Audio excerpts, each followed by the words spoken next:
যে আল্লাহ রাব্বুল আলামিন যখন একা ছিলেন তারপর আল্লাহ পাক কি করেছেন জানতে ইচ্ছা করে না? আচ্ছা, আজকে আমরা হিস্ট্রিটা বলছি, শুনুন। আল্লাহ পাক একা ছিলেন, তারপর আল্লাহ সৃষ্টি করেছেন আরশে আজিম। আল্লাহ পাক সৃষ্টি করেছেন কি? আরশে আজিম। আরশ কি জিনিস? যেই আরশের ছায়ায় আল্লাহ পাক কিয়ামতের মাঠে 7 শ্রেণীর মানুষকে ছায়া দিবেন, যেদিন এই ছায়া ছাড়া অন্য কোনো ছায়া থাকবে না। আরশটাকে একটু বুঝি।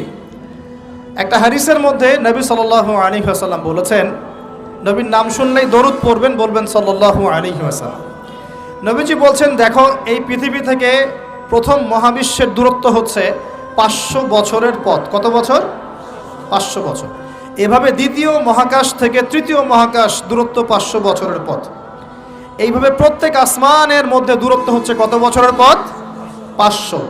সপ্তম আসমানের উপরে আছে সিদরাতুল মুনতাহা। কি আছে? এটা একটা কুল গাছ, বড়ই গাছ।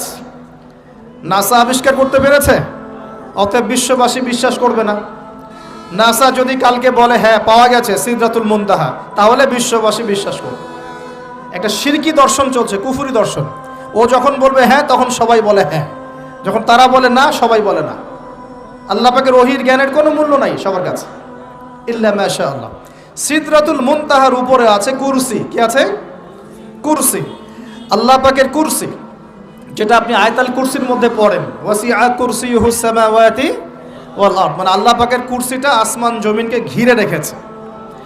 আর বলে রাখি যে প্রত্যেক ফরজ নামাজের পর যে আয়াতুল কুরসি পড়ে, জান্নাতে যাওয়ার জন্য তার একটাই বাধা, মৃত্যু। মৌত হয়ে গেলে জান্নাতে চলে যাবে ইনশাআল্লাহ। একটা হাদিস আসছে, রাত্রেবেলা ঘুমানোর সময় কেউ যদি আয়াতুল কুরসি পড়ে, সারা রাত আল্লাহর পক্ষ থেকে একজন ফেরেশতা তাকে পাহারা দিবে ইনশাআল্লাহ। এই ফেরেশতা তো দেখা যায় না, দেখা যায়? তো কয়দিন পর যদি বলে যে যা দেখা যায় না তা বিশ্বাস করা যাবে না, আসলে কিন্তু এপিস্টেমোলজি তাদের এটাই, যা দেখে না তা বিশ্বাস করে না। পশ্চিমারা কি ফেরেশতায় বিশ্বাস করে? কেন করে না? এটা তো একটা প্রশ্ন, উত্তরটা আমি বলছি আপনাদেরকে। কারণ তাদের জ্ঞান তত্ত্ব হচ্ছে যা চোখে দেখি না, যা পরীক্ষা নিরীক্ষা পর্যবেক্ষণে আসে না, তার কোনো অস্তিত্ব নাই। এটা ওদের ফিলোসফি অফ এডুকেশন, শিক্ষা দর্শন। এটাকে আমরা ফিলোসফির ভাষায় বলি এপিস্টেমোলজি বা জ্ঞান তত্ত্ব। জ্ঞান তত্ত্ব টিচার যারা আছেন তারা বুঝবেন, তাদের জ্ঞান তত্ত্ব এমন। আর আমাদের জ্ঞান তত্ত্ব উল্টা, টোটালি ডিফারেন্ট। আমরা কি বলি? আমরা বলি ওয়াকুলিল হাক্কু মির রাব্বিকুম, সত্য আল্লাহর পক্ষ থেকে আসে। আমরা বলি যে অদৃশ্যে বিশ্বাস না করা পর্যন্ত কেউ মুমিনই হতে পারবে না। ইমানের কয় পিলার? ইমানের কয় পিলার? 6 পিলার। আমানতু বিল্লাহি, আল্লাহর প্রতি বিশ্বাস করলাম, ওয়া মালাইকাতিহি, তার ফেরেশতাগণের প্রতি, ওয়া কুতুবিহি, আল্লাহ পাকের আসমানি কিতাব সমূহের প্রতি, ওয়া রুসুলিহি, আল্লাহ পাকের রাসূলগণের প্রতি, ওয়াল ইয়াউমিল আখির, পরকালের প্রতি, ওয়াল কদরি খায়রিহি ওয়া শাররি, তাকদীর বা ভাগ্যের ভালো মন্দের প্রতি। এই 6টার একটাও কি চোখে দেখা যায়? আল্লাহকে দেখেছেন? ফেরেশতা দেখেছেন? আমাদের নবীকেও কি দেখেছেন? শুধু কোরআনটা আপনি চোখের সামনে দেখছেন, আর কিচ্ছু আপনি দেখছেন না। পরকাল দেখেছেন? তাকদীর ভাগ্য দেখেছেন? কিচ্ছু দেখি নাই। এই 6টা পিলারে বিশ্বাস না করতে পারলে কেউ মুমিন হতে পারবে না। পারবে? আলিফ লাম মিম যালিকাল কিতাবু লা রাইবা ফি হুদাল লিল মুত্তাকিন। কারা মুত্তাকি? আল্লাযীনা ইউমিনুনা বিল গায়বি। এই যে 6টা গায়েবে যারা বিশ্বাস করে, এরা হলো মুমিন, মুত্তাকি। তাহলে আমাদের জ্ঞানের ভিত্তিটা কি? আমরা অদৃশ্যে বিশ্বাস করি, আর ওদের জ্ঞানের ভিত্তি হচ্ছে ওরা চাক্ষুষ যা দেখে তাতে বিশ্বাস করে। এই জায়গাতেই তো পার্থক্য জ্ঞানতাত্ত্বিক। এই কারণেই ওরা ফেরেশতায় বিশ্বাস করে না, আল্লাহয় বিশ্বাস করে না, নবী রসুলগণে বিশ্বাস করে না। তারা বলছে আল্লাহর সন্তান আছে, নাউযুবিল্লাহ। হ্যাঁ, তারা আসমানি কিতাবে বিশ্বাস করছে না, তার ধর্মের কনসেপ্টে বিশ্বাস করছে না। তারা পরকাল, পুনরুত্থান, হাসর, কিয়ামত, মিজান, পুলসিরাত কিছুই বিশ্বাস করে না। বিশ্বাসগত পার্থক্য এখানে। এখন মুমিন মুসলিম হিসাবে আমরা বিশ্বাস করি আল্লাহ পাকের ফেরেশতা আছে না নাই? আছে। এখন এই ফেরেশতারা 8জন ফেরেশতা, বড় বড় 8জন ফেরেশতা, তারা আল্লাহ পাকের আরশটাকে ধরে রেখেছে। কয়জন ফেরেশতা? 8জন। এই 8জন ফেরেশতা আল্লাহর আরশকে টেনে নিয়ে আসবে কিয়ামতের মাঠে। বলেন সুবহানাল্লাহ। আল্লাহ পাকের এমনও ফেরেশতা আছেন যারা একটা ফুৎকার দিবে, জাস্ট একটা ফু, এক ফুৎকারে পুরো মহাবিশ্ব ধ্বংস হয়ে যাবে। এত শক্তিশালী ফেরেশতা আছে আল্লাহ পাকে। আমরা যখন মায়ের গর্ভে ছিলাম, এরকম একজন ফেরেশতাই আল্লাহর পক্ষ থেকে রূহ নিয়ে এসে মায়ের গর্ভে ফুঁকে দিয়েছে, এবং আল্লাহর হুকুমে 4টা বিষয় লিখে দিয়েছে। আমরা প্রত্যেকে যখন মায়ের গর্ভে ছিলাম, বয়স ছিল 4 মাস 10 দিন। আমরা তো সব ভুলে গেছি এখন এগুলো, মাত্র 4 মাস 10 দিন। এখন শরীরে শক্তি আছে তো, এই জন্য শৈশব বাল্যকাল সব ভুলে গেছি। আবার একদিন শরীরে শক্তি থাকবে না, তখন আবার আল্লাহ আল্লাহ করা শুরু করবে। 2 দিন ডায়রিয়া হলেই আল্লাহ আল্লাহ শুরু হয়ে যায়। যখন মানুষ সুস্থ থাকে আল্লাহর বিরুদ্ধাচারণ করে, আল্লাহ বলতে কেউ নাই। ঠিক আছে? তো ওই ফেরেশতা লিখে দিয়েছেন 4টা জিনিস আল্লাহর পক্ষ থেকে। 1, সেই ব্যক্তির হায়াত কতটুকু হবে। 2, দুনিয়াতে রিজিক পাবে, কি কি রিজিক পাবে। 3 নাম্বার, তার কাজগুলো কি কি হবে, দুনিয়ায় কি কি কাজ করবে সে। আর 4 নাম্বার, তার সৌভাগ্য, সে সৌভাগ্যবান হবে না দুর্ভাগ্যবান হবে, মানে জান্নাতি হবে না জাহান্নামী হবে। এটা লিখে দেওয়া হয়ে গেছে। এখন এরকম 8 জন বড় বড় ফেরেশতা আল্লাহর আরশটাকে ধরে রেখেছে। আর আমরা বলছি কুরসির কথা। এই কুরসি আসমান জমিনকে ঘিরে আছে।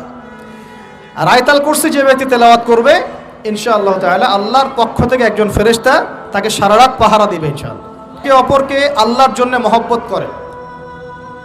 বয়ফ্রেন্ড গার্লফ্রেন্ড ট্রেডিশন বলা হচ্ছে না, বয়ফ্রেন্ড গার্লফ্রেন্ডের হারাম জেনার ভালোবাসা বলা হচ্ছে না। কি বলা হচ্ছে? দিনের জন্যে, আল্লাহর জন্যে দুজন পরস্পরকে ভালোবাসে, আল্লাহর জন্যেই বিচ্ছেদ ঘটে।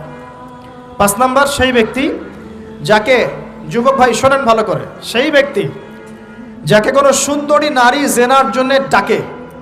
সুন্দরী উচ্চ বংশের কোনো মেয়ে নিজেই জেনা করার জন্য ডাকে, কিন্তু যুবক বলে আমি আল্লাহকে ভয় করি, ইন্নী আখাফুল্লাহ, আমি আল্লাহকে ভয় করি।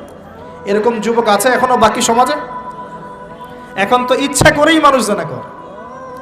এখন তো জেনা এত সহজ, মানুষ 1000, 1500, 2000 টাকা দিয়ে জেনা করতে পারে। এই সমাজে জেনা সহজ, বিয়ে হয়েছে কঠিন। এই সমাজে জেনাটা সহজ হয়ে গেছে, বিয়েটা কঠিন হয়ে গেছে। এই জন্য বিয়ের ঝামেলা অনেকে যেতে চায় না। জেনা করেই তো আমি যা উদ্ধার করার করছি।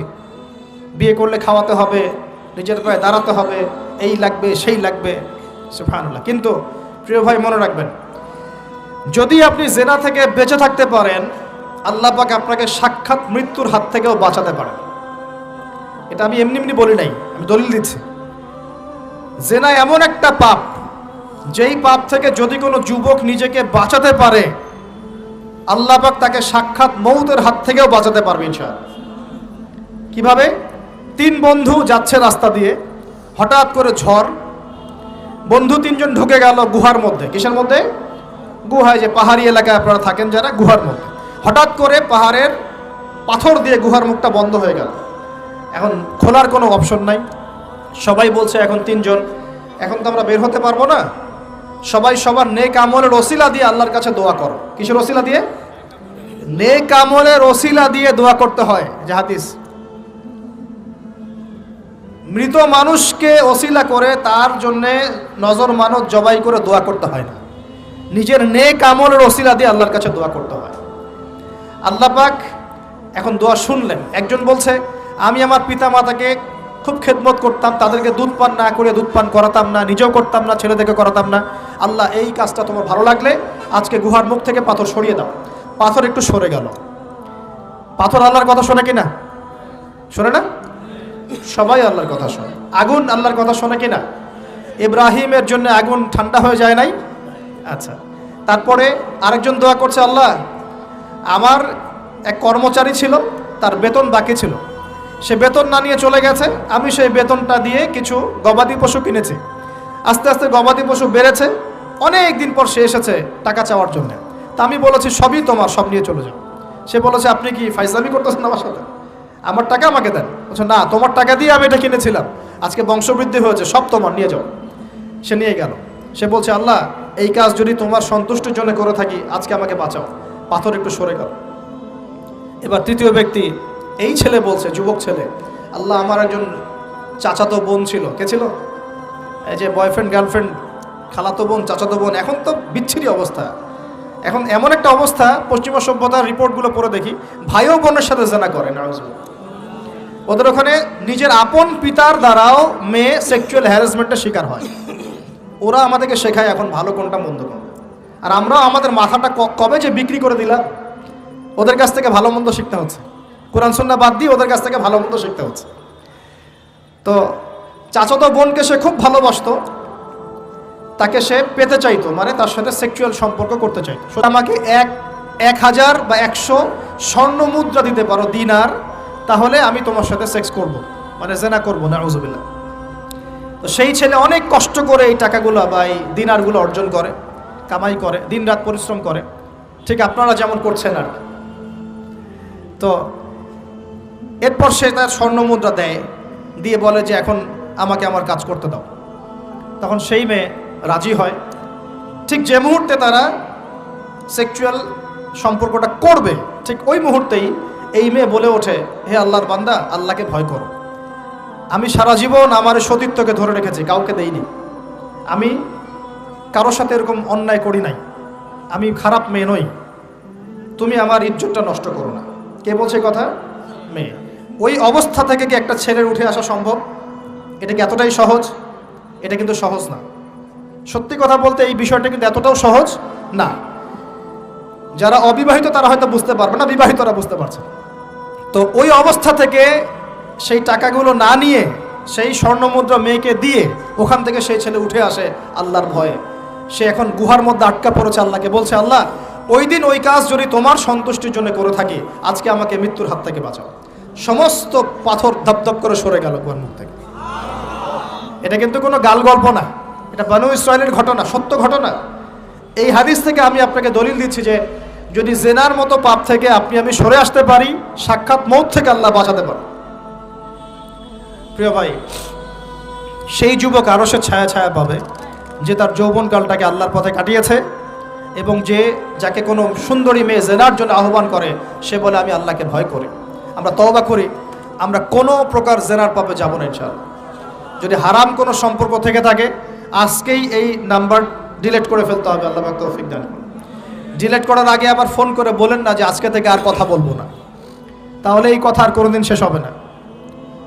একবারই বন্ধ, ডিসকানেক্টেড। কার জন্যে? আল্লাহর জন্য। এবং এটা করার পরে আল্লাহকে বলতে হবে, আল্লাহ শুধু তোমার ভয়ে এবং তোমার সন্তুষ্টি পাওয়ার জন্যে আমি জেনা থেকে বেরিয়ে আসলাম। আল্লাহ তুমি আমাকে হেদায়েত দাও, ঈমান দাও, আমল দাও, এবং তোমার রাস্তায় আমাকে বেহিসাব রিজিক দাও, এবং নেককার কুমারী, নেককার প্রেমময়ী, তাকওয়াবান, মুত্তাকি একজন স্ত্রী আল্লাহ তুমি আমাকে দান করো। ইনশাআল্লাহ আল্লাহ পাক আপনাকে দান করো। আল্লাহ পাক দান করো। আল্লাহ পাকের জমিন প্রশস্ত, আল্লাহর হাত প্রশস্ত। আল্লাহর হাতকে সংকীর্ণ মনে করবেন না, আল্লাহর জমিনকে সংকীর্ণ মনে করবেন না। আল্লাহ পাক যাকে ইচ্ছা বেহিসাব রিজিক দিতে পারে ইনশাআল্লাহ। আল্লাহ পাক আমাদের সবাইকে বেহিসাব রিজিক দান করুন বলি আমিন। আর কে?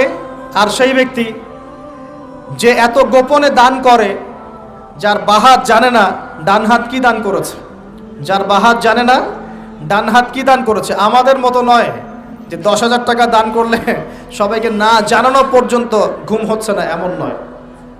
দান এমন গোপনে করে যে তার বাহাত জানে না ডান হাত কি দান করছে। আল্লাহ পাক আমাদের সবাইকে গোপনে দান করার তৌফিক দেন। এর মানে এই না যে প্রকাশ্যে দান করা যায় না, প্রকাশ্যেও দান করা যায়। অন্যকে উৎসাহিত করার জন্যে প্রকাশ্যেও দান করা যায়, কিন্তু গোপন দান আল্লাহর কাছে অনেক বেশি পছন্দের। আর 7 নাম্বার সেই ব্যক্তি যে নীরবে নিভৃতে গোপনে আল্লাহর কথা স্মরণ করে কাঁদে এবং তার চোখ দিয়ে অশ্রু প্রবাহিত হয়। এই 7 শ্রেণীর মানুষকে আল্লাহ পাক কিয়ামতের মাঠে আরশের ছায়ায় ছায়া দিবে ইনশাআল্লাহ। আমরা কি পেতে চাই? আল্লাহ পাক এই আরশ সবার আগে সৃষ্টি করেছেন। তারপর কি সৃষ্টি করেছেন? কলম। কি? কলম। কলম সৃষ্টি করে আল্লাহ পাক বলেছেন উকতুব, লিখো। কলম বলছে মাযা আকতুব, আমি কি লিখবো? আল্লাহ বলছেন কিয়ামত পর্যন্ত যা হবে সব লিখো। লাউহে মাহফুজে কলম লেখা শুরু করেছে, কিয়ামত পর্যন্ত যা হবে সব লেখা হয়ে গেছে অলরেডি।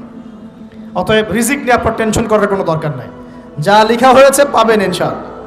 যদি হালাল পথে চান হালাল পথে পাবেন, হারাম পথে চাইলে হারাম পথে পাবেন।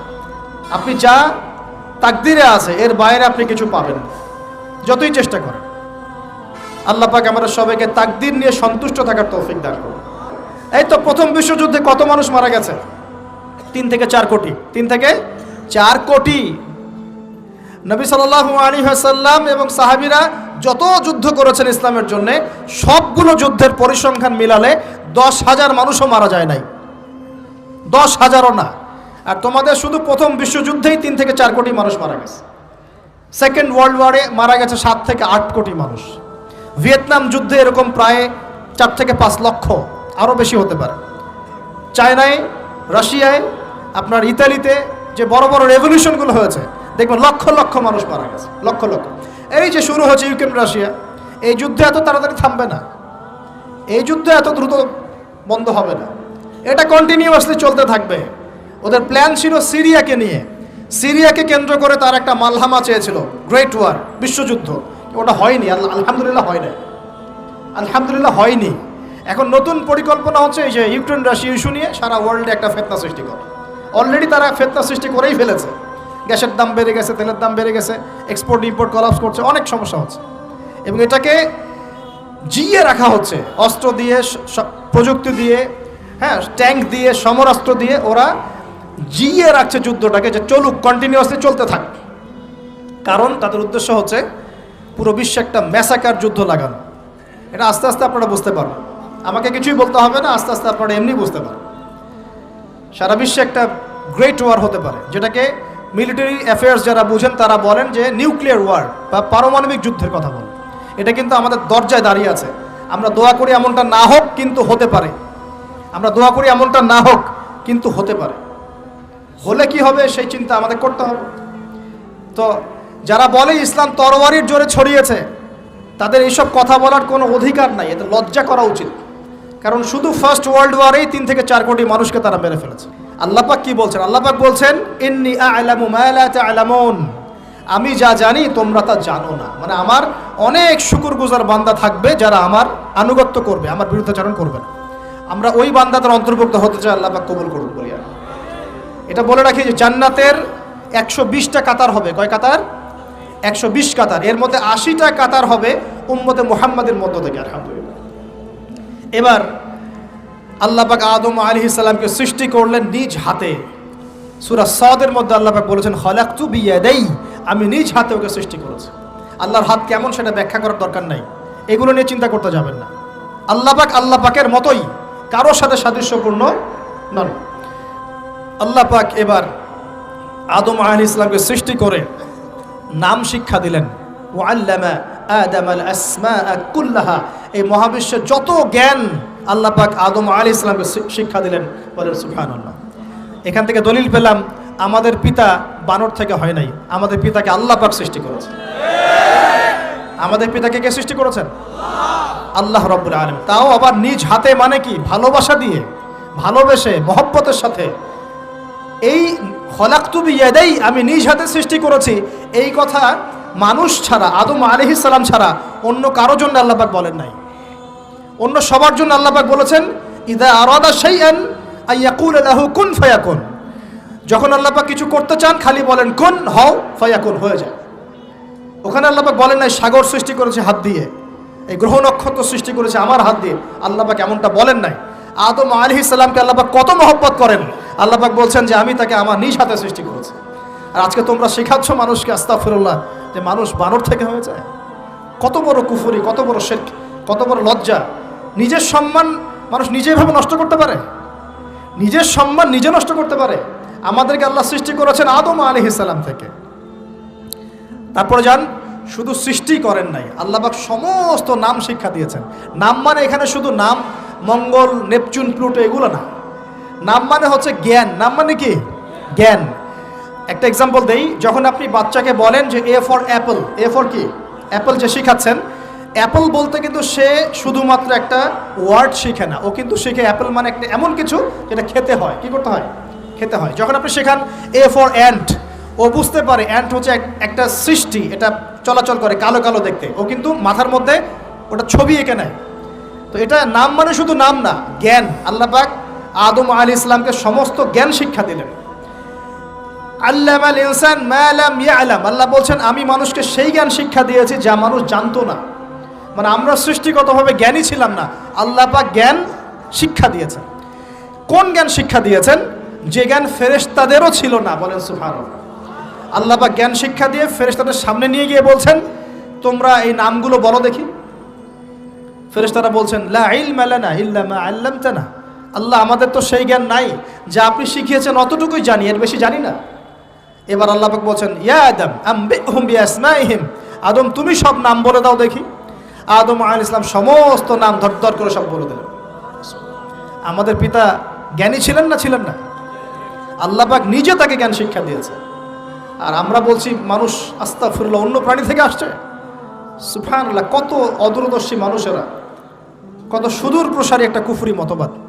এবার আল্লাহ পাক আদম আলাইহিস সালামকে বলছেন তুমি নাম বলে দাও, তিনি সব নাম বলে দিলেন। এবার গিয়ে আল্লাহ পাক ফেরেশতাদেরকে বলছেন এবার তোমরা একটা কাজ করো, ইয কুলনা লিল মালাইকাতি ইসজুদু লি আদম। তখন আল্লাহ পাক বলছেন যে আমি ফেরেশতাদেরকে বললাম তোমরা সবাই এখন আদমকে সিজদা করো। বলেন সুবহানাল্লাহ, কত সম্মান আমাদের পিতার। মহাবিশ্বে ফেরেশতাদের সামনে আল্লাহ পাক তাকে সিজদা করালেন ফেরেশতাদেরকে দিয়ে। ফাসাজাদু, সবাই সিজদা করলো, ইল্লা ইবলিস। কে সিজদা করলো না? ইবলিস। এখানে একটা বিষয় মনে রাখেন, আমাদের পিতাকে কিসের কারণে সম্মানিত করা হয়েছে? শারীরিক গঠন, চেহারার সৌন্দর্য, টাকা পয়সা, রিজিক, কোনটার কারণে? এইটাই মনে রাখবেন। মুসলিম উম্মাহ যদি আজকে সারা বিশ্বের নেতৃত্ব দিতে চায়, সবাইকে জ্ঞানী হতে হবে, জ্ঞানের বিপ্লব ঘটাতে হবে। বলেন সুবহানাল্লাহ, বলেন আমিন। এই জ্ঞানের বিপ্লব ঘটাতে পারলে ইনশাআল্লাহ মুসলিম উম্মাহ আবার সেই জায়গায় যাবে যেখান থেকে আমরা এসেছি। জ্ঞান ছাড়া আমরা কিচ্ছু করতে পারবো না। আর এই জ্ঞান মানে শুধু একমুখী শিক্ষা নয়, জেনারেল শিক্ষা, ইসলামিক শিক্ষা, এই দুইটাকে হারমোনিয়াসলি কম্বাইন্ড করতে হবে, করে এমন জ্ঞান অর্জন করতে হবে যেই জ্ঞান দিয়ে বিশ্বকে আমরা চ্যালেঞ্জ করতে পারি। এটাই এই বিশ্বের সবচেয়ে বড় চ্যালেঞ্জ এখন, মুসলিমদের সবচেয়ে বড় চ্যালেঞ্জ এখন এটাই, ইসলামিক শিক্ষা এবং জেনারেল শিক্ষাকে একত্রিত করে এমন প্রজন্ম তৈরি করা যে প্রজন্ম আগামী দিনে উম্মাকে নেতৃত্ব দেবে ইনশাআল্লাহ। এই একটা কাজ যদি কেউ করে যেতে পারে, আল্লাহ পাক তৌফিক দেখ, আমরা দোয়া করে আল্লাহ পাক এমন নেতা আমাদের উপরে নিয়ে আসুক যারা এরকম প্রজেক্ট লঞ্চ করতে পারে। বলেন আমিন। দোয়া করতে কোনো সমস্যা? অথবা যদি কেউ হাল না ধরে, আল্লাহ পাক যেন এমন কিছু মানুষ তৈরি করে দেন যারা এই জ্ঞানতাত্ত্বিক বিপ্লব নিয়ে কাজ করবে ইনশাআল্লাহ। এটা সবচেয়ে ইম্পর্টেন্ট কাজ এখন, না হলে আজকে থেকে 20-30 বছর পরে এই প্রজন্মকে আপনি আর খুঁজে পাবেন না। দেখবেন এমন প্রজন্ম চলে আসছে যারা বলবে আল্লাহর সাথে আমাদের কোনো সম্পর্ক নাই, নামাজ পড়বে না, রোজা রাখবে না, যাকাত দিবে না, আল্লাহকে চিনবে না। দেখে নিয়েন, আমরা দোয়া করি এমনটা না হোক, কিন্তু যদি আমরা হাল ছেড়ে দিই এখন এমনটাই হবে সামনে। এটা খিদিরের দৃষ্টিভঙ্গি দিয়ে আপনাদেরকে বললাম, জ্ঞানতাত্ত্বিক রেভলিউশন দরকার। যদি কেউ কোনো উদ্যোগ না গ্রহণ করে, অ্যাটলিস্ট বাসায় পারিবারিকভাবে হলেও আপনাকে শেখাতে হবে সন্তানকে, কোনো অপশন নাই।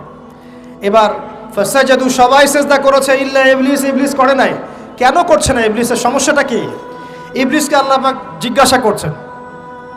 জিজ্ঞাসা করছেন, মা মানাআকা আল্লা তাসজুদা ইযা আমারতুক। আমি তোমাকে আদেশ করলাম আদমকে সিজদা করতে, কে তোমাকে নিষেধ করলো সিজদা করতে? ইবলিস বলছে, বেশি চালাক, বেশি বোঝে যারা, অতিরিক্ত বুদ্ধিজীবী। ইবলিস ছিল বেশি বুদ্ধিজীবী। ইবলিস ছিল কি? অতিরিক্ত মাত্রার বুদ্ধিজীবী। আছে না আমাদের সমাজের এরকম কিছু মানুষ? ও বলছে খলাকতানি মিন নার, আমাকে সৃষ্টি করেছেন আগুন দিয়ে, আগুন তো সুপিরিয়র মাটির চাইতে।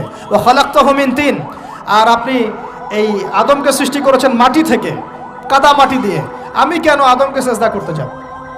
যুক্তি, অতি যুক্তিবাদী, অতি বুদ্ধি। আল্লাহ পাক বলছেন ফাখরুজ মিনহা ফাইন্নাকা রাজিম, এখান থেকে বের হয়ে যাও, তুমি অভিশপ্ত। ফাইন্না আলাইকা লা'নাতা ইলা ইয়াউমিদ্দিন, আমার আদেশ লঙ্ঘন করার কারণে কিয়ামত পর্যন্ত তোমার উপর লানত, অভিশাপ বর্ষিত। আল্লাহ পাক তাড়িয়ে দিলেন, একদম থ্রোন অ্যাওয়ে। আমরা বলি না আউযু বিল্লাহি মিনাশ শাইতানির রাজিম, রাজিম শব্দের মানে হচ্ছে বিতাড়িত, থ্রোন অ্যাওয়ে, কার্সড, যাকে অভিশাপ করা হয়েছে। এবার ভালো করে শোনেন প্রিয় ভাইরা, ইবলিসের এই স্টেটমেন্টগুলো শোনেন। এবার ইবলিস বলছে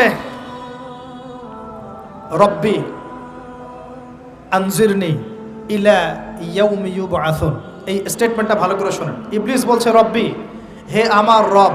ইবলিস বলছে রব্বি, হে আমার রব। ইবলিস বলছে রব্বি, হে আমার রব, আমাকে অবকাশ দিন, আনজিরনি, আমাকে অবকাশ দিন, ইলা ইয়াউমি ইউবআসুন, কিয়ামত দিবস পর্যন্ত। ইবলিস আল্লাহকে বিশ্বাস করে কি করে না? ইবলিস আস্তিক না নাস্তিক? বলেন। ইবলিস বলছে রব্বি, রব্বি মানে কি? হে আমার রব। রব্বি মানে রব না, রব্বি মানে আমার রব। রব্বুন মানে রব, রব্বুহু তার রব, রব্বুহুম তাদের রব, রব্বুকা মানে তোমার রব, রব্বুকুম মানে তোমাদের রব, রব্বি মানে কি? আমার রব, রব্বুনা আমাদের রব। এটা গ্রামার, বুঝতে পারছেন? ইবলিস বলছে রব্বি মানে কি?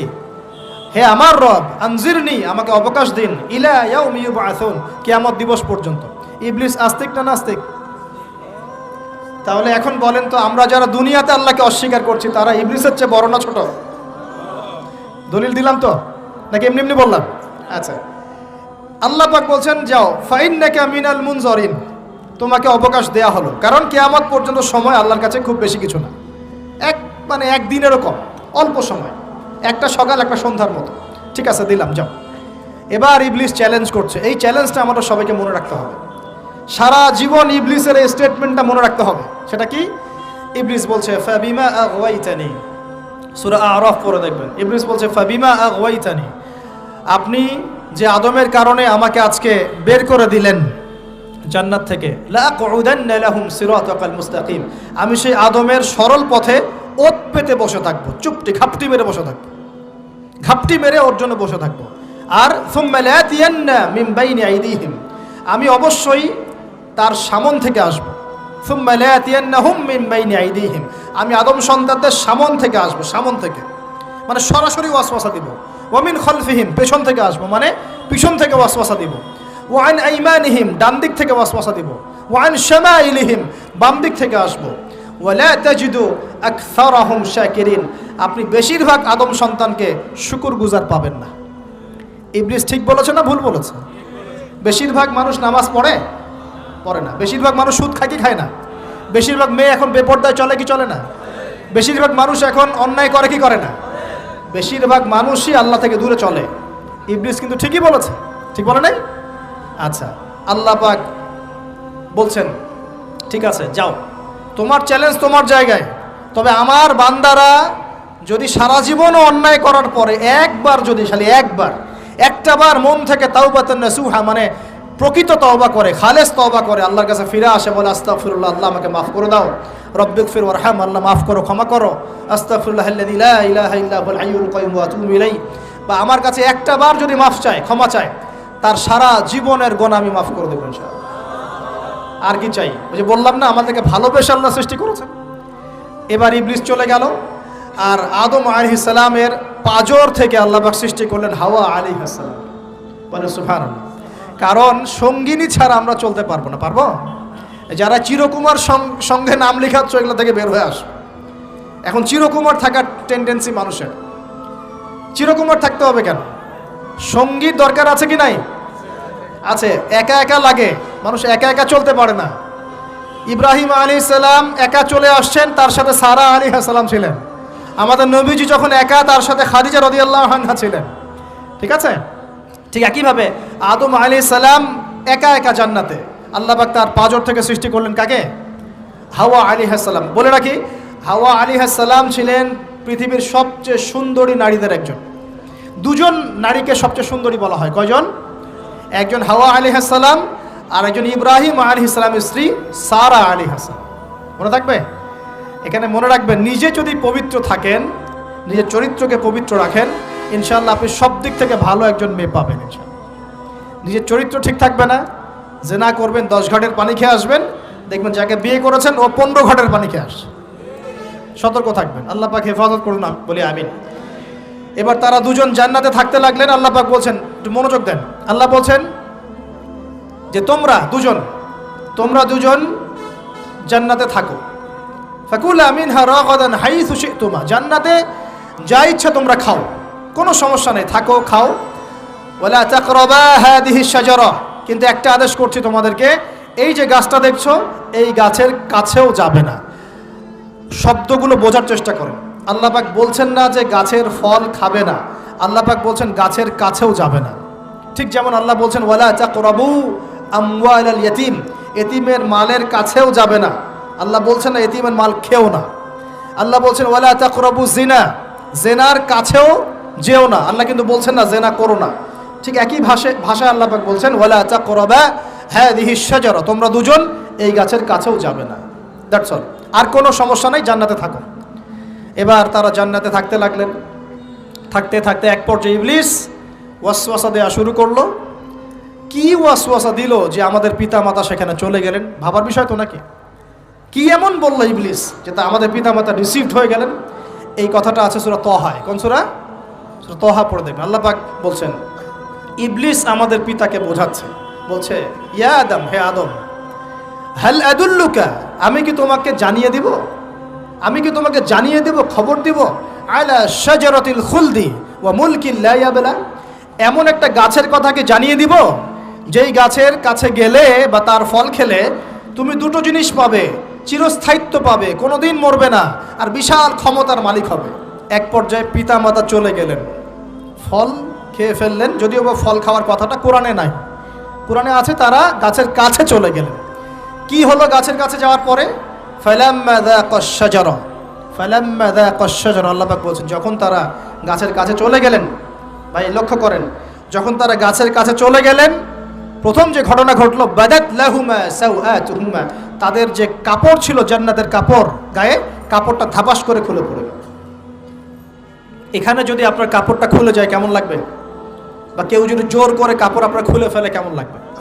কেউ যদি 10 জন জোর করে ধরে আপনার কাপড় খুলে দেয় কেমন লাগবে? আপনি নিজের জীবনের চাইতে বেশি কাপড়টা ধরে রাখার দিকে মনোযোগী হবেন না? আমাদের পিতা মাতাকে শয়তান জান্নাতে ফেরেশতাদের সামনে নগ্ন করে দিল, কাপড় খুলে পড়ে গেল। তার মানে জান্নাতে আমাদের পিতা মাতাকে নগ্ন করেছে কে? ইবলিস। তাহলে দুনিয়াতে যারা এখন আমাদের গা থেকে কাপড় খুলতে চায়, বেপর্দায় চলতে চায়, পর্দাকে কুপ্রথা বলে, কুসংস্কার বলে, যারা বলে যে অশ্লীলতার বিপ্লব ঘটুক, পোশাকের কোনো বাধা ধরা নিয়ম না থাকুক, সবাই স্বাধীন, যারা নগ্নতা অশ্লীলতার প্রচার প্রসার চায়, যারা মুসলিমদের গা থেকে কাপড় খুলতে চায়, এরা তাহলে কার হয়ে কাজ করছে? যেই কাজ শয়তান করেছে জান্নাতে ওই কাজই তারা করছে এখন জমিনে। কথা কি প্রমাণ করতে পারলাম? প্রথম দুর্ঘটনা কোনটা? প্রথম দুর্ঘটনা এটা নয় যে তারা আল্লাহর হুকুম আহকাম ত্যাগ করেছেন, আল্লাহকে অস্বীকার করেছেন, কুফরি করেছেন, শিরিক করেছেন, এগুলো হয়নি। প্রথমে সর্বপ্রথম দুর্ঘটনা হয়েছে গা থেকে কাপড় খুলে পড়ে গেছে, তাও জান্নাতে সবার সামনে। এবার আমাদের পিতামাতার কি অবস্থা চিন্তা করেন, লজ্জাস্থান প্রকাশিত হয়ে গেছে। এবার তারা জান্নাতের গাছের পাতা ছিঁড়ে ছিঁড়ে ছিঁড়ে গা এই লজ্জাস্থান ঢাকা শুরু করলেন। এটা সূরা আরাফের মধ্যে আছে। এবার আল্লাহ পাক তাদেরকে বললেন, আলাম আকুল লাকুমা, আমি কি তোমাদের দুজনকে বলি নাই, ইন্নাশ শাইতানা লাকুমা আদুউম মুবিন, শয়তান তোমাদের স্পষ্ট শত্রু, আমি কি তোমাদেরকে বলি নাই? এবার আমাদের পিতামাতা দরদর করে চোখের পানি ফেলে দিয়ে আল্লাহকে বলছেন, রব্বানা যালামনা আনফুসানা ওয়া ইল্লাম তাগফির লানা ওয়া তারহামনা লানাকুনান্না মিনাল খাসিরিন। এই দোয়া করার পর আল্লাহ পাক তাদেরকে মাফ করে দিলেন, বলে সুবহানাল্লাহ। কিন্তু জান্নাতে আর থাকা হলো না, জান্নাতে আর থাকা হলো না। আমরা অনেকে মনে করি এই ঘটনার কারণে হয়তো আল্লাহ পাক তাদেরকে নামিয়ে দিয়েছেন, এই কথাও ঠিক না। কেন ঠিক না? কারণ আল্লাহ পাক দুনিয়া সৃষ্টি করেছেন আগে, আর আল্লাহ আগেই মানুষ সৃষ্টি করার আগেই আল্লাহ পাক বলেছেন দুনিয়াতে আমার খলিফা পাঠাবো। তার মানে দুনিয়াতে যে আদম আলাইহিস সালামকে পাঠানো হবে এটা আগে থেকেই লেখা ছিল। এবার নামিয়ে দিচ্ছেন আল্লাহ পাক, কুল নাহবিতু মিনহা জামিআ, তোমরা সবাই এখন নেমে যাও। কে কে নেমে যাও? আদম, হাওয়া, ইবলিস সব নেমে যাও। কোথায় নেমে যাও? দুনিয়াতে নেমে যাও। এই হাদিসটা কি জানেন? হাদিসটা শুনে রাখেন, এটা আখিরুজ জামান বা কিয়ামতের আলামত সংক্রান্ত হাদিসগুলোর মধ্যে পাবেন। আল্লাহর রাসূল সাল্লাল্লাহু আলাইহি ওয়াসাল্লাম বলেছেন, কিয়ামতের আগে আগে আমার উম্মতের মধ্যে, ভালো করে শোনেন, কিয়ামতের আগে আগে আমার উম্মতের মধ্যে একদল মানুষ বের হবে যারা মদ পানকে হালাল মনে করবে। কাকে? মদ পান করাকে হালাল মনে করবে। যারা বাদ্যযন্ত্র, গায়িকা, নায়িকা এগুলো নিয়ে নর্তকী নাচাবে রাতের বেলা, এগুলোকে হালাল মনে করবে। যারা অশ্লীলতা, বেহায়াপনাকে জায়েজ করে নিবে, ঠিক আছে, এরকম কয়েকটা পাপের কথা বলে নবীজি বলছেন একদিন সকালবেলা আল্লাহ পাক তাদেরকে ঘৃণিত বানরে পরিণত করবেন। এটা হবে সামনে, কখন কিভাবে হবে আল্লাহ ভালো জানেন। এবার আমি কনসেপ্টে চলে আসি। এই যে পৃথিবীতে নেমে আসলাম, তাহলে আমরা কোত্থেকে আসছি ভাই? আমরা কি পৃথিবীর অধিবাসী ছিলাম? আমরা জান্নাতে ছিলাম, ওখান থেকে আল্লাহ পাক পাঠিয়েছে। এবার পৃথিবীতে এসে আদম আলাইহিস সালামের যুগে খুব একটা দুর্ঘটনা ঘটে নাই, একটা ঘটেছে। কয়টা? একটা। ভাই হাবিলের কুরবানি কবুল হয়, কাবিলের অন্তর্দাহ হয়, জ্বালা হয়। কেন হাবিলেরটা কবুল হবে, কাবিলের কেন হচ্ছে না? এই হিংসার বশবর্তী হয়ে কাবিল হাবিলকে হত্যা করে ফেলে। হত্যা করে লাশটা দাফন করার পদ্ধতিও তার জানা ছিল না। আল্লাহ কাককে পাঠালেন, কাককে দেখে সে শিখল। প্রথম দুর্ঘটনা হচ্ছে হাবিল কাবিলের দুর্ঘটনা। বলে রাখি, আজকেও নিজের ভাইয়ের বেশে বহু কাবিল মুসলিম সমাজের মধ্যে ঘুরে বেড়ায়। নিজের ভাইয়ের লেবাসে পোশাকে সুরতেই বহু কাবিল এখনও কিন্তু মুসলিম সমাজে ঘুরে বেড়ায়। তো আমরা কাবিলদেরকে কাবিলের পরিণতি সম্পর্কে সচেতন করতে চাই। হাবিল বলেছিল, তুমি যদি আমাকে মারতে আসো আমি তোমাকে মারার জন্য হাত বাড়াবো না। হাবিল জান্নাতে যাবে আর কাবিল জাহান্নামে যাবে। কেন কাবিল জাহান্নামে যাবে? নবীজি বলেছেন, পৃথিবীর প্রথম হত্যাকাণ্ড সংগঠিত করেছে কাবিল। এ কারণে পৃথিবীতে যত খুন হবে সমস্ত খুনের পাপের একটা অংশ কাবিলের আমল নামায় যোগ করা হবে। বলেন নাউজুবিল্লাহ। একটা কথা মনে রাখবেন, সদকায়ে জারিয়া যেমন আছে, গুনাহে জারিয়াও আছে। একটা মদের দোকান দিয়েছেন, যত মানুষ মদ খাচ্ছে সমস্ত গুনার একটা অংশ আপনার কাঁধে আসছে। সিনেমা হল করেছেন, মানুষ সারাদিন নেকটা ছবি দেখে, নগ্ন ছবি দেখে, যত মানুষ এখানে পাপ করবে সমস্ত পাপের একটা অংশ আপনার কাঁধে যাবে। আবার একটা মাদ্রাসা করেছেন, যত মানুষ এখানে দ্বীনি ইলম শিখবে এই নেকির একটা অংশ আপনি পাবেন ইনশাআল্লাহ। মরে গেলেও কবরে পাবেন ইনশাআল্লাহ। আল্লাহ পাক আমাদের সবাইকে সদকায়ে জারিয়া করার তৌফিক দেন, গুনাহে জারিয়া থেকে বাঁচিয়ে রাখুন। খুব খেয়াল রাখবেন, আল্লাহ পাক আমাদের হেফাজত করুন বলি আমিন। এবার ওই যুগ শেষ, নূহ আলাইহিস সালামের যুগ। এই যুগে আল্লাহর একই সুন্নত। নূহ আলাইহিস সালাম 950 বছর দাওয়াত দিলেন, 40টা বা 80টা পরিবার ইসলাম কবুল করেছে, বাকিরা করে নাই। যারা করে নাই আল্লাহ পাক তাদেরকে ডুবিয়ে মারলেন, যারা করেছে আল্লাহ পাক উদ্ধার করলেন। সোজা কথা। আজকে সারা পৃথিবীতে যত মানুষ আমরা বেঁচে আছি না, আমরা কোনো না কোনোভাবে ওই 80 পরিবারের সদস্য।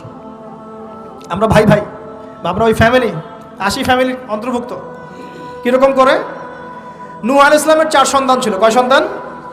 এক সন্তানের নাম হচ্ছে হাম। কি নাম? হাম। হাম ছিল একটু কালো বর্ণের।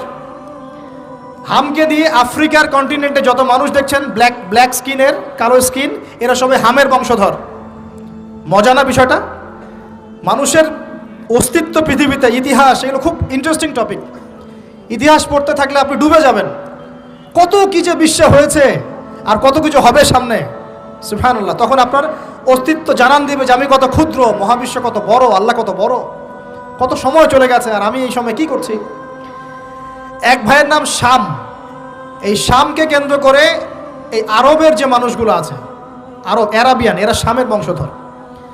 আরেক ভাইয়ের নাম ইয়াফাস। কি নাম? ইয়াফাস। ইয়াফাসের বংশধর হচ্ছে পশ্চিমারা, মানে রোমক যারা, তারা। আরেক ভাইয়ের নাম ছিল কেনান। কি নাম? কেনান। এ ইমান নিয়ে আসে নাই, ওই যে প্লাবনে ডুবে মরে গেছে। মরে যাওয়ার পরে আদম আলাইহিস সালাম বলেছিল, আল্লাহ আমার পরিবারের অন্তর্ভুক্তকে মাফ করে দাও। আল্লাহ বলেছেন, লাইসা মিন আহলিক, সে তোমার পরিবারের কেউ না। নবীর সন্তান হয়েও, নবীর সন্তান হওয়ার পরেও ইমান না আনার কারণে সে জাহান্নামে গেছে। আর আমরা আর কি এমন মানুষ, অমুক আলেমের সন্তান, অমুক বক্তার সন্তান, হ্যাঁ, অমুক পীরের নবাবজাদা, অমুক তমুক, এইসব বড়াই করে লাভ নাই। আমল, আকীদা, ঈমান যদি ঠিক না থাকে, আমাদের বংশ পরিচয় আমাদেরকে বাঁচাতে পারবে, আমাদের দেশ, জাতীয়তাবাদ, বর্ণ বাঁচাতে পারবে না। যার যার কবরে তাকে তাকে যেতে হবে। নিজের আমল নিয়ে ফিকির করেন, নিজের কবর নিয়ে ফিকির করেন, অন্যের দিকে চোখ দেওয়া বন্ধ করেন, আগে নিজের কবরের ফিকির করেন। আল্লাহ পাক সবাইকে তৌফিক এনায়েত করুন বলি। যারা বুদ্ধিমান তারা নিজেকে নিয়ে ব্যস্ত থাকে, যারা অহংকারী, উদ্ধত, এরা মানুষের পিছনে পড়ে থাকে। আল্লাহ পাক আমরা সবাইকে নিজের চেহারা আয়নায় দেখার তৌফিক দান করুন। আমিন। প্রিয় ভাইরা, নূহ আলাইহিস সালামের যুগ চলে গেল, 950 বছর দাওয়াত দেওয়ার পরে এই পরিণতি হয়েছে। এরপরে আসছে ইব্রাহিম আলাইহিস সালামের সময়। আল্লাহ পাক তাকে উদ্ধার করেছেন, অগ্নি পরীক্ষা থেকে বাঁচিয়েছেন, নমরুদকে আল্লাহ পাক ধ্বংস করেছেন। আল্লাহ পাক এরপরে এনেছেন আদ জাতি। আদ জাতির হুদ আলাইহিস সালাম এবং তার অনুসারীদেরকে আল্লাহ পাক বাঁচিয়েছেন, বাকিদেরকে ধ্বংস করে দিয়েছেন ঝড় দিয়ে, বায়ু প্রবাহ দিয়ে। সামুদ জাতি এসেছে, সামুদ জাতিকে আল্লাহ পাক ধ্বংস করেছেন বজ্রপাত দিয়ে, বিদ্যুৎ দিয়ে। আর সালেহ আলাইহিস সালাম এবং তার অনুসারীদেরকে বাঁচিয়ে দিয়েছেন। ফেরাউনের যুগ এসেছে, আল্লাহ পাক মূসা আলাইহিস সালাম এবং বনু ইসরাইলকে বাঁচিয়েছেন, ফেরাউনকে ডুবিয়ে মেরেছেন লোহিত সাগরে। ঈসা আলাইহিস সালামের যুগ আসছে, একই সুন্নত। ঈসা আলাইহিস সালামকে আল্লাহ পাক শুধু রক্ষাই করেন নাই, নিজের কাছে উঠিয়ে নিয়েছেন। সুবহানাল্লাহ। তিনি আবারও আসবেন পৃথিবীতে ইনশাআল্লাহ। যতদিন না তিনি আসছেন এবং এই পৃথিবীতে 40 বছর রাজত্ব না করছেন, কিয়ামত হবে না ইনশাআল্লাহ। যতদিন পর্যন্ত ঈসা আলাইহিস সালাম আবার ব্যাক না করছেন এবং এই জেরুজালেম থেকে সারা বিশ্বে খিলাফা কায়েম না করছেন, 40 বছর শাসন না চালাচ্ছেন, কিয়ামতও হবে না ইনশাআল্লাহ। এটা সামনে অপেক্ষা করছে। এবং নবী সাল্লাল্লাহু আলাইহি ওয়াসাল্লামের যুগে আবু জেহেল, আবু লাহাব বা সাহেবাদেরকে আল্লাহ পাক ধ্বংস করেছেন, আল্লাহর নবী এবং সাহাবীদেরকে আল্লাহ পাক সম্মানিত করেছেন। আপনি কি পুরো হিস্ট্রির মধ্যে একটা সুন্নত দেখতে পাচ্ছেন, কমন সুন্নত? কি সুন্নাত? প্রত্যেক যুগে যুগে যারাই আল্লাহর ওই যে বিধান মেনে চলেছে, সমকালীন নবী রাসূলদের আনুগত্য করেছে, আল্লাহ পাকের আনুগত্য করেছে, আল্লাহ পাক তাদেরকে উদ্ধার করেছেন দুনিয়াতেও পরকালে। প্রত্যেক যুগে যুগে যারাই আল্লাহকে মানে নাই, রাসূলকে মানে নাই, আল্লাহর আসমানি কিতাবকে মানে নাই, বিরুদ্ধাচরণ করেছে, কুফরি করেছে, শিরিক করেছে, আল্লাহ পাক সবাইকে ধ্বংস করে দিয়েছেন, কারো কোনো পরোয়া করেন না। এই সিলসিলা আজও অব্যাহত আছে, আগামীতেও থাকবে ইনশাআল্লাহ। এখন আমরা যারা এখন বেঁচে আছি, আমরা নবী সাল্লাল্লাহু আলাইহি ওয়াসাল্লামের ইন্তেকালের প্রায় 1450 বছর পরের মানুষ।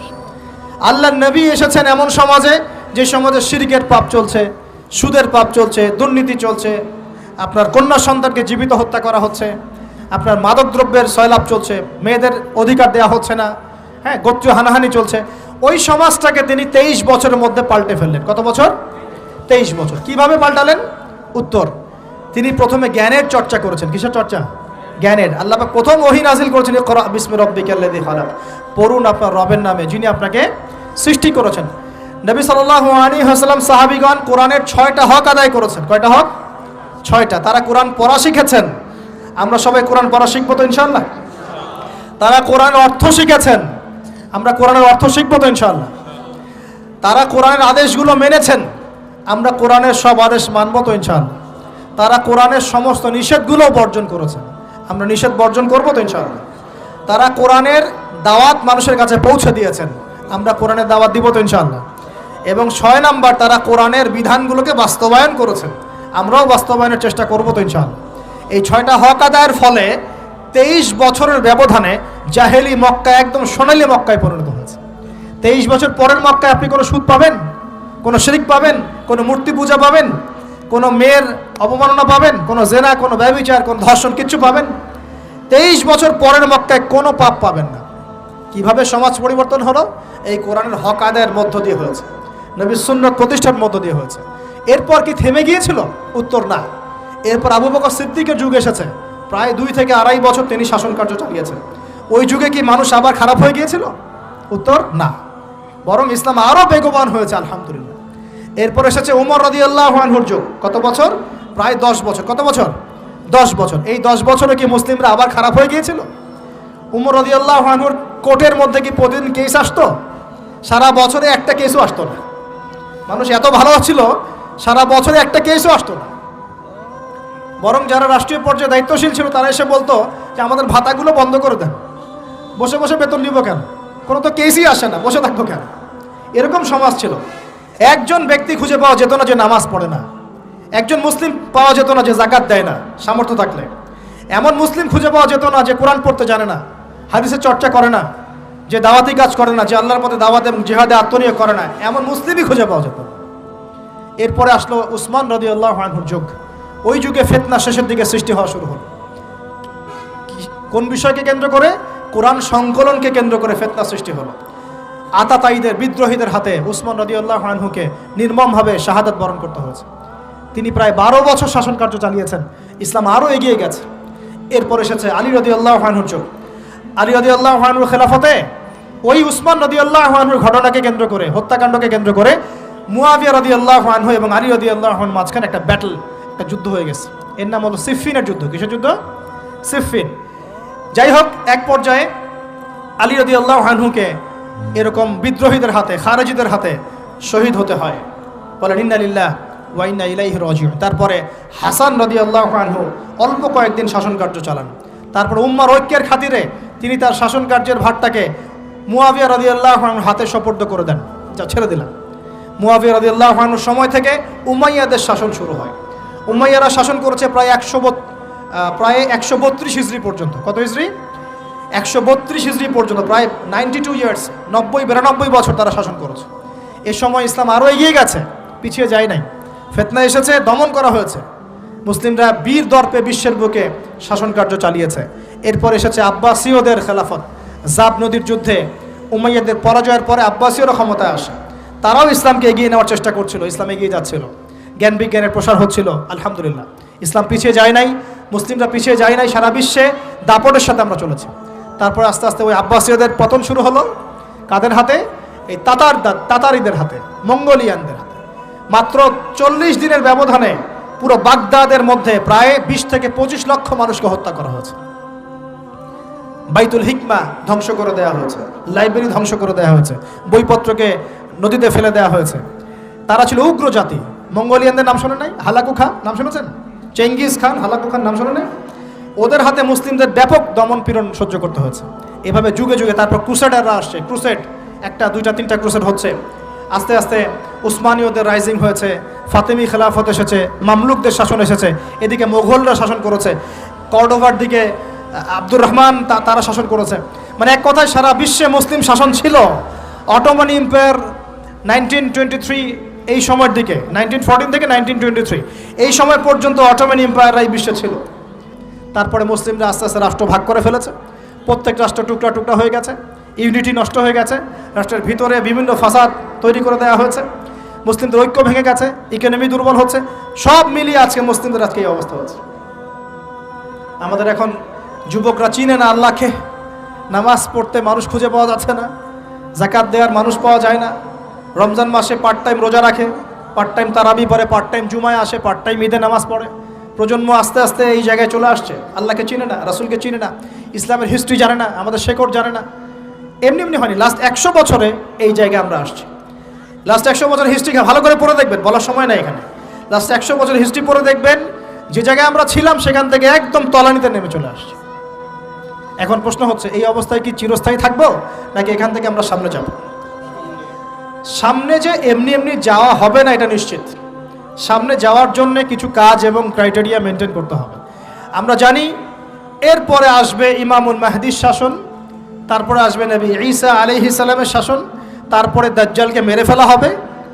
আর দাজ্জালকে মেরে ফেলার আগে দাজ্জাল তার অনুসারীদেরকে নিয়ে বিশ্ব শাসন করবে 40 বছর। 40 বছর না, 40 দিন। 40 দিন। প্রথম দিন হবে 1 বছরের সমান, দ্বিতীয় দিন হচ্ছে 1 মাস, তৃতীয় দিন 1 সপ্তাহের সমান। তারপরে দিনগুলো আমাদের দিনের মতোই। এরপর ঈসা আলাইহিস সালামের আগমনের মধ্য দিয়ে তার ধ্বংস হবে। এরপর ইয়াজুজ আর মাজুজ বের হবে। ইয়াজুজ আর মাজুজ খুব হিংস্র হবে, তাদেরকে হত্যা করার ক্ষমতা মুসলিমদের থাকবে না। মুসলিমরা তুর পাহাড়ে আশ্রয় নেবে, আল্লাহ পাকের গজবে তাদের ঘাড়ের মধ্যে একটা ভাইরাস জন্ম নেবে, এতে তারা মারা যাবে। বড় বড় নখরওয়ালা প্রাণী আল্লাহ পাঠাবেন, পাখি, এরা এসে এদেরকে উঠিয়ে উঠিয়ে কোনো জায়গায় ফেলে দিবে, মহাবিশ্বের কোনো এক জায়গায় এনে ফেলে দিবে। তারপর আল্লাহ পাক বৃষ্টি বর্ষণ করবেন, প্রচুর বৃষ্টি বর্ষিত হবে এবং বিশ্বের এই জমিনটা উর্বর হবে। তখন একটা ডালিম দেখেছেন ডালিম?